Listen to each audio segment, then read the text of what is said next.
Hello students, welcome to this video.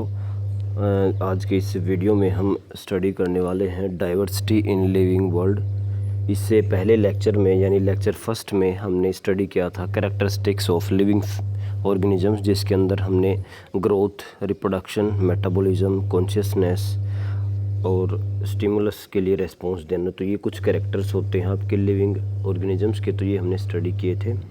आज की इस वीडियो में हम पढ़ने वाले हैं डाइवर्सिटी इन लिविंग वर्ल्ड कि भाई जो आपके जो भी लिविंग ऑर्गेनिज्म हैं, जितने भी पूरे ऑल ओवर द अर्थ जितने भी लिविंग हैं, उसके अंदर विभिन्नताएं हैं, डाइवर्सिटी, बहुत सारी स्पीसीज़ हैं। उस स्पीसीज़ में भी अलग अलग एरियाज़ के अंदर कुछ ना कुछ वेरिएशंस हैं, तो इसी के बारे में हम स्टडी करेंगे।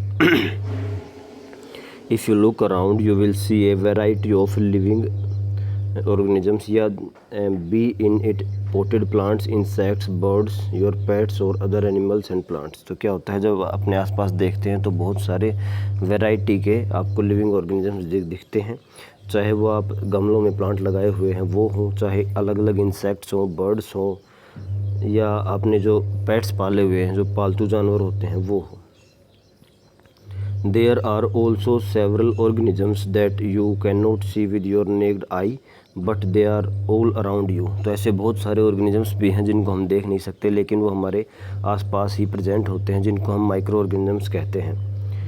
If you were to increase the area that you make observations in, the range and variety of organisms that you see would increase। तो यदि हम अपने एरिया को बढ़ा दें कि भाई किस एरिया के अंदर हम ऑर्गेनिजम्स को देख रहे हैं, तो यदि हम अपने एरिया को भी बढ़ा दें तो ये जो इनकी वैरायटीज़ हैं, ऑर्गेनिजम्स की अलग अलग वैरायटीज़ हैं, वो भी आपकी बढ़ जाती है। मतलब जितना बड़ा एरिया होगा उतनी ही ज़्यादा वैरायटीज़ मिलेंगी ऑर्गेनिजम्स की। Obviously, if you were to visit a dense forest, you would probably see a great number and kinds of living organism in it। तो यदि आप कोई डेंस फॉरेस्ट, कोई घने जंगल में विजिट करेंगे, घूमेंगे, तो आपको बहुत सारे अलग अलग तरह के लिविंग ऑर्गेनिजम्स दिखेंगे। Each different kind of plant, animal और organism that you see represents a species. तो अलग प्रकार का एक पौधा या कोई भी लिविंग ऑर्गेनिज्म एक स्पीसीज, एक जाति को रिप्रेजेंट करता है। जैसे कि अगर अपने आसपास ही देखें तो कोई नीम का पेड़ है, कोई शीशम का पेड़ है, तो कोई अलग लिविंग ऑर्गेनिज्म से कोई डो की स्पीसीज़ है। तो ये क्या है, एक प्रकार का जो प्लांट होता है या एक प्रकार का जो एनिमल है वो अपनी स्पीसीज़ को रिप्रेजेंट करता है। जैसे कि अगर हम कहें कि ये भाई नीम का प्लांट है, तो नीम के प्लांट के अंदर जो भी कैरेक्टर हैं वो सभी जो भी अर्थ के ऊपर नीम के प्लांट हो सभी के अंदर मिलेंगे, तो वो स्पीसीज़ हो गया। तो स्पीसीज़ आपने डेफिनेशन पढ़ी होगी पिछले में कि भाई individuals belonging to the same species have same appearance and characters. और एक और बहुत बड़ा कैरेक्टर होता है इसका कि they can interbreed with each other. तो एक पर्टिकुलर एरिया के अंदर अगर हम बात करें तो ऐसे इंडिविजुअल्स जो एक दूसरे के साथ रिप्रोडक्शन कर सकते हैं, जो इंटरब्रीडिंग कर सकते हैं, वो एक ही स्पीसीज़ के माने जाते हैं। The number of species that are known and described range between 1.7 to 1.8 million. तो आज तक जो भी अलग अलग स्पीसीज़ की डिस्कवरी हुई है उनका नंबर है 1.7 to 1.8 मिलियन। तो इसका मतलब 17 से 18 लाख आपके जो स्पीसीज़ हैं उनकी डिस्कवरी हो चुकी है। This refers to biodiversity. इसी चीज़ को हम बायोडाइवर्सिटी कहते हैं कि भाई अलग अलग कितने प्रकार की अलग अलग स्पीसीज़ प्रेजेंट है अर्थ के ऊपर। बायोडाइवर्सिटी क्या होता है, the number and types of organism present on earth, कि भाई कितने नंबर में और कितने प्रकार के ऑर्गेनिज्म हैं जो आपके अर्थ के ऊपर प्रेजेंट हैं, उसको हमने कह दिया biodiversity. We should remember here that as we explore new areas and even old ones the new organisms are continuously being identified. तो इसमें ध्यान देने लायक बात यह है कि जैसे जैसे हम नए एरियाज़ के अंदर जाते हैं या फिर कोई पुराने एरियाज़ हैं, वहाँ पर भी हमें लगातार नई स्पीसीज़ मिलती रहती हैं। मतलब नई स्पीसीज़ अब भी बनती जा रही हैं, या पहले जो बनी हुई थी उनको भी हमने अभी तक पूरा खोजा नहीं गया है। As stated earlier there are millions of plants and animals in the world. जैसे कि हमने बताया कि भाई मिलियंस ऑफ आपके प्लांट और एनिमल्स हैं। We know the plants and animals in our own area by their local names. तो जितने भी प्लांट और एनिमल हमारे लोकल एरिया के अंदर होते हैं उनको हम अपने लोकल नेम से ही जानते हैं, उनके लिए कोई हम साइंटिफिक नेम का यूज़ नहीं करते। These local names would vary from place to place even within a country. तो यदि हम बात करें तो ये जो लोकल नेम होते हैं ये एक स्थान से दूसरे स्थान पर बदलते रहते हैं। तो मतलब स्पीसीज़ वही है, प्लांट वही है, लेकिन उसका एक एरिया के अंदर कुछ और नाम है और दूसरे एरिया के अंदर कुछ और लोकल नाम, तो ये दिक्कत आती है।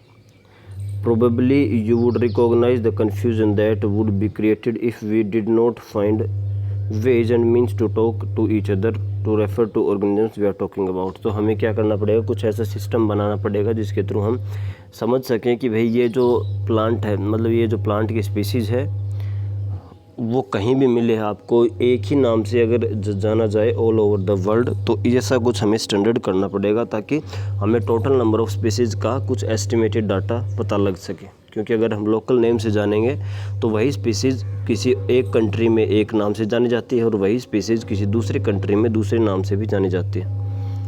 तो देखिए, hence there is a need to standardise the name of living organisms. तो एक स्टैंडर्ड तरीका होना चाहिए जिससे लिविंग ऑर्गेनिजम्स का नाम दिया जाए, such that a particular organism is known by same name all over the world. तो एक पर्टिकुलर ऑर्गेनिज्म जो है वो उसी नाम से पूरे संसार के अंदर जाना जाए। This process is called nomenclature. इसको हम नोमेनक्लेचर कहते हैं। नोमेनक्लेचर क्या होता है भी, एक स्टैंडर्ड नेमिंग का प्रोसीजर होता है जिसके अंदर जितने भी लिविंग ऑर्गेनिज्म हैं उनको नाम दिया जाता है एक स्टैंडर्ड प्रोसीजर से, और एक लिविंग ऑर्गेनिज्म को उसी नाम से जाना जाएगा ऑल ओवर द वर्ल्ड। ऐसा नहीं है कि वो एक कंट्री में किसी और नाम से जाना जाएगा और दूसरे कंट्री में किसी और नाम से जाना जाएगा।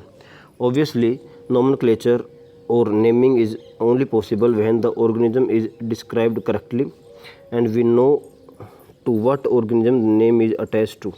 तो हमें क्या होगा, नोमेनक्लेचर तभी पॉसिबल है कि भाई जो कोई भी लिविंग ऑर्गेनिज्म है उसको अच्छे से डिस्क्राइब किया जाए, उसको अच्छे से उसका बखान किया जाए कि भाई कैसा है और उसको फिर उसको अच्छे से बताया जाए, पहले उसको पहचान करवाई जाए। तो उसको हमने कह दिया नोमेनक्लेचर का पहला स्टेप हो जाएगा, दिस इज़ आइडेंटिफिकेशन। तो इसको प्रोसेस को हम कहते हैं आइडेंटिफिकेशन, मतलब आइडेंटिफाई करना कि भाई जो लिविंग ऑर्गेनिज्म है वो उसके फीचर्स क्या है, कैसे उसको नाम देना आगे।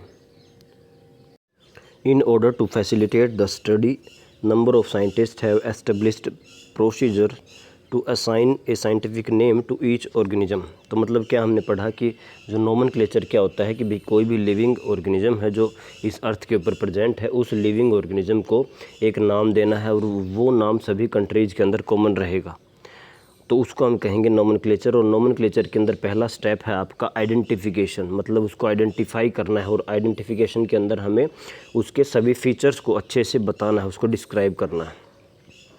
और इन सभी कामों के लिए क्या थे, बहुत सारे साइंटिस्टों ने स्टैंडर्ड प्रोसीजर्स बताए हैं कि एक पर्टिकुलर ऑर्गेनिज्म को साइंटिफिक नेम कैसे दिया जाता है। This is acceptable to biologist all over the world. तो ये जितने भी बायोलॉजिस्ट आपके पूरे वर्ल्ड के अंदर, ये सभी के लिए एक्सेप्टेड है कि आपको यदि कोई नई स्पीसीज़ मिलती है कहीं भी ऑल ओवर द वर्ल्ड तो आपको इसी तरीके से उसका नोमेनक्लेचर करना है, यानी उसका नाम देना है। For plants scientific names are based on agreed principle and criteria which are provided in International Code for Botanical Nomenclature. तो प्लांट्स के लिए क्या है, ये आपका एक ऑर्गेनाइजेशन है International Code for Botanical Nomenclature. इसके अंदर क्या है, आपके प्रिंसिपल्स है और कुछ क्राइटेरिया है, वो सब मेंटेन कर रहा है आपका। तो इसने जो गाइडलाइंस दी हैं उसके थ्रू आपको नोमेनक्लेचर करना है प्लांट्स का। कौन सी है ऑर्गेनाइजेशन, ICBN, इसकी फुल फॉर्म पूछी जा सकती है, International Code for Botanical Nomenclature. You may ask how are animals named. तो आपको ये अजीब लगता होगा कि एनिमल्स का नेम कैसे दिया जाता है। Animal taxonomist have evolved International Code of Zoological Nomenclature. तो जो एनिमल्स का है वो कौन करवाता है, तो एक इंटरनेशनल एक ऑर्गेनाइजेशन है आपकी international Code of Zoological nomenclature, ICZN। तो ICZN क्या होता है, International Code of Zoological nomenclature, और ICBN क्या होता है, International Code for Botanical Nomenclature. तो ये जो ICBN है ये बोटनी मतलब प्लांट्स की स्टडी और ICZN मतलब जूलॉजी मतलब एनिमल्स। तो प्लांट्स के लिए ICBN है और एनिमल्स के लिए ICZN है। The scientific name ensures that each organism has only one name. तो साइंटिफिक नेम का मतलब क्या है, एक जो ऑर्गेनिज्म है उसका एक ही नाम रहे। The description of any organism should enable the people if any part of the world to arrive at the same name. क्या होता है कि भाई कोई भी लिविंग ऑर्गेनिज्म हो उसका एक नाम स्टैंडर्ड कर दिया गया है, साइंटिफिक नेम, और पूरे वर्ल्ड के अंदर अब उस ऑर्गेनिज्म के जो डिस्क्रिप्शन है यानी उसके जो कैरेक्टर हैं, उसको जो आइडेंटिफिकेशन की गई है जो उनके कैरेक्टर्स को देख करके, वो कैरेक्टर्स वाला ऑर्गेनिज्म कहीं भी वर्ल्ड में दिखे तो उसका नाम वही साइंटिफिक नेम के ऊपर रखना है जो कि पहले दिया हुआ है। They also ensure that such a name has not been used for any known organism. तो ये जो ऑर्गेनाइजेशन है ये ध्यान रखते हैं कि भाई ऐसा जो नाम है, मतलब कि मान लीजिए कोई नई स्पीसीज़ मिली है और उसका नाम देते टाइम हम कुछ ऐसा नाम नहीं देंगे जो पहले से ही किसी को दिया गया है।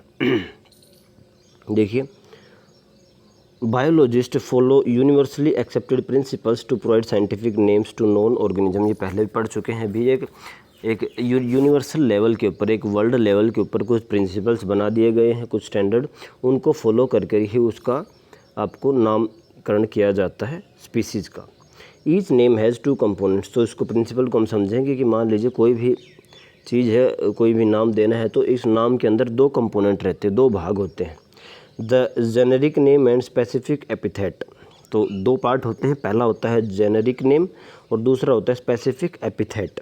तो ये अगर नाम है तो इसका पहला पार्ट को मैंने कहा जेनेरिक नेम और उसके दूसरे पार्ट को मैंने कहा स्पेसिफिक एपिथेट।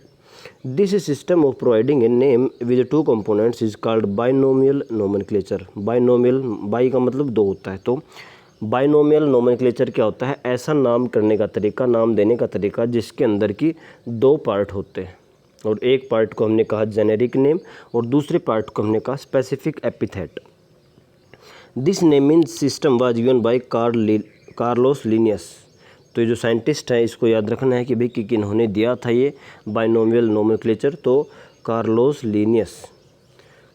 और यही जो नोमेनक्लेचर का सिस्टम है वो ऑल ओवर द वर्ल्ड, पूरे वर्ल्ड के अंदर इसको फॉलो किया जाता है। Thus this naming system using two word format was found convenient. तो ये बहुत आसान पड़ता है।